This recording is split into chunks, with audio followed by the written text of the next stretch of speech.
নমস্কার বন্ধুরা, অজানা রহস্য দুনিয়ায় আপনাদের সকলকে স্বাগত জানাই। ভারত অনেক প্রাচীন এবং রহস্যময় মন্দিরের দেশ। এর মধ্যে একটি হলো শিব মন্দির। এই মন্দির যা দিনে দুবার অদৃশ্য হয়ে যায়। এমনই এক মন্দিরের কথা তোমাদের শোনাবো যেটি রহস্যে ভরপুর। এই মন্দিরটি ভগবান শিবের 12টি জ্যোতির্লিঙ্গের মধ্যে একটি। ভারতের একটি বিখ্যাত হিন্দু মন্দির যা মহারাষ্ট্রের নাসিক জেলার ত্রম্বক শহরে অবস্থিত ত্রম্বকেশ্বর মন্দির। এই শহরটি গোদাবরী নদীর তীরে অবস্থিত, যা নাসিক থেকে প্রায় 30 কিলোমিটার দূরে অবস্থিত।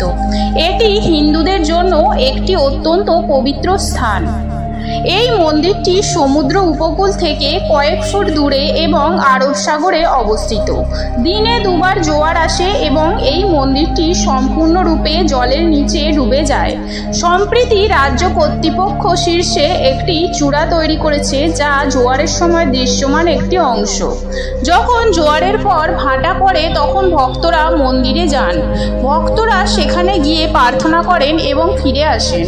জোয়ারের সময় নিবেদিত ফুলগুলি তীরে ভেসে যায়, যা বালুকাময় সমুদ্ররেখাকে দেখার জন্য একটি রঙিন দৃশ্য করে তোলে। মন্দিরটি প্রায় 150 বছরের পুরনো এবং এই স্থানের সাথে জড়িত বেশ কিছু গল্প রয়েছে। আপনি এটিকে গায়েব মন্দির বা অদৃশ্য মন্দিরও বলতে পারেন, কারণ এটি দিনে দুবার জনসাধারণের দৃষ্টির আড়ালে থাকে। যেন মনে হয় মন্দিরটি ভক্তদের সাথে লুকোচুরি খেলছে। ভাটা থেকে জোয়ারে রূপান্তর এতটাই অসাধারণ যেন মনে হয় জল নিজেই মন্দিরের কাছে 4 ফুট শিবলিঙ্গের কাছে প্রার্থনা করছে। স্তম্ভর ওপর নির্মিত বলেই মন্দিরটির নামকরণ হয়েছে ত্রম্বকেশ্বর। ভবনের মূল ভিত্তি স্তম্ভ দ্বারা গঠিত। মন্দিরের কেন্দ্রে রয়েছে গর্ভগৃহ, যেখানে 4 ফুট উঁচু শিবলিঙ্গটি রয়েছে। শিবলিঙ্গের চারপাশে এমন জায়গা রয়েছে যেখানে ভক্তরা দাঁড়িয়ে প্রার্থনা করতে পারেন। উভয় পাশে পাথরের রেলিং দিয়ে সারিবদ্ধ একটি দীর্ঘ পথ রয়েছে। এটি ভক্তদের বালুকাময় তীর থেকে মন্দিরে নিয়ে যায়। পুরো মন্দিরটিতে একই পাথরের বেড়া রয়েছে। মন্দিরের স্তম্ভ এবং বাইরের রেলিং এমনভাবে তৈরি হয়েছে যে সমুদ্রের জলের লবণাক্ত পরিবেশ সহ্য করা যায়। ঋতু নির্বিশেষে এই ভিত্তিগুলি সমুদ্রের জলের ক্রমাগত সংস্পর্শ সহ্য করতে পারে এবং ক্ষয়প্রাপ্ত হয় না, অক্ষত রয়ে যায়। মূল গর্ভগৃহ বা গর্ভগৃহে যাবার জন্য কিছু সিঁড়ি আছে, খুব বেশি নয়, তাই বয়স্ক ব্যক্তিরাও সহজেই সেগুলি দিয়ে ওঠানামা করতে পারবেন। সিঁড়িগুলো পিচ্ছিল নয় এবং সহজ, শৈবালও জমে না।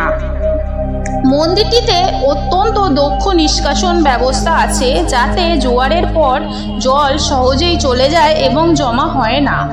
কিংবদন্তি অনুযায়ী মহাভারতের পাণ্ডব ভাইরা এই স্থানে শিবলিঙ্গ স্থাপন করেছিলেন এবং তাদের বনবাসের সময় ভগবানের শিবের কাছে প্রার্থনা করেছিলেন। আরেকটি গল্প হলো ভগবান কার্তিকের। তারকাসুর ছিলেন একজন অসুর এবং ভগবান শিবের একনিষ্ঠ ভক্ত। ভগবান ব্রহ্মার দৃষ্টি আকর্ষণ করার জন্য তিনি কঠোর তপস্যায় লিপ্ত হন। অবশেষে ব্রহ্মা তার নিষ্ঠায় মুগ্ধ হয়ে দৈত্যের সামনে উপস্থিত হন। তখন তিনি তারকাসুরকে বলেন যে যা বর চাইবেন তাই তিনি দেবেন। তারকাসুর তৎক্ষণাৎ ভগবান ব্রহ্মার কাছে প্রার্থনা করেন যেন তিনি তাকে অমর করে দেন এবং মৃত্যু যেন তাকে স্পর্শও না করতে পারে। যাই হোক, ব্রহ্মা তখন এরকম বর দিতে রাজি হননি। তখন ধূর্ত দৈত্য ব্রহ্মার কাছে প্রার্থনা করেন এবং বলেন ভগবান শিবের 6 বছরের পুত্র ছাড়া কেউ তাকে হত্যা করতে পারবে না। তখন ব্রহ্মা তাকে ওই বরই দিলেন। ওই সময়টা ছিল ভগবান শিব তার সতীর মৃত্যুর পর গভীর ধ্যানমগ্ন অবস্থায় ছিলেন। অসুর জানত যে দেবতার কোনো সন্তান ধারণ করতে পারবেন না। কিছুক্ষণের মধ্যেই তারকাসুর স্বর্গে তাণ্ডব ছড়ায়, যে নির্মমভাবে দেবতাদের হত্যা করে, আতঙ্কিত করে এবং মানুষের জীবন কঠিন করে তোলে। তারপর সতীর পুনর্জন্ম হয় এবং ভগবান শিব এবং সতী উভয়েই বিবাহ বন্ধনে আবদ্ধ হন। তাদের মিলনে ভগবান কার্তিকের জন্ম হয়। কার্তিকের যখন 6 বছর বয়স হয় তখন কার্তিক তারকাসুরকে পরাজিত করে হত্যা করে। কার্তিক তারকাসুরকে বধ করার পর যখন জানতে পারলেন যে তার পিতার ভক্ত ছিল, তখন তিনি অপরাধভোগে ভুগছিলেন। তখন ভগবান বিষ্ণু তাকে সান্ত্বনা দিয়ে বলেন তিনি কোনো ভুল করেননি, কিন্তু যেহেতু অসুর শিবের ভক্ত ছিলেন তাই তার হত্যার পাপমোচন করতে গেলে একটি শিবলিঙ্গ স্থাপন করলেই হবে। তারপর সেখানে এই স্তম্ভেশ্বর মন্দির সৃষ্টি হয়। তো বন্ধুরা, আমার এই ভিডিওটি কেমন লাগলো? যদি ভালো লেগে থাকে লাইক, শেয়ার এবং সাবস্ক্রাইব করে আমার পাশে থাকবেন। ধন্যবাদ।